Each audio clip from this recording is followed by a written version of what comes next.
Comitê Olímpico Nacional Timor-Leste reta visita a delegação Olympic Council of Asia.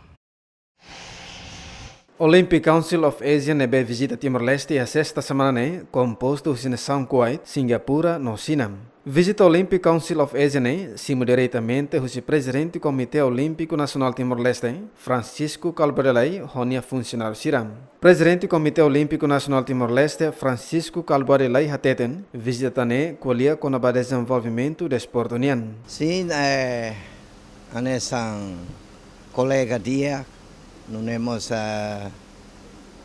Capitão Hussein, nessa diretor-geral do Comitê Olímpico Asianinha, moça nessa presidente da natação mundial. Colega Nebema Tinambara Kamihamoto, 15 anos, você que me visita, nós temos escolhido então sobre desenvolvimento do desporto união. A minha na corrida, primeira fase que tu ajuda para o Comitê Olímpico, mas treinamento continua e depois tu haremos a piscina nível internacional não é para facilitar para atletas ir para treino de dia. E daí mais ou menos, mas a minha sorumalo o tempo de curto tempo temos.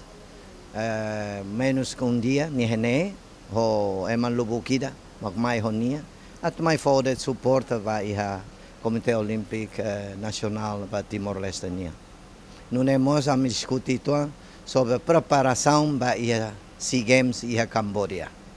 Nebe preparação não é diacona, relade em maio, atletas irá participar, o presidente da Federação irá lubukida. E a visita Olympic Council of Asia compromete a continuar o apoio para Timor-Leste, liu e a área de esporte. David Gonçalves, Jimmy Fernandes, GMN.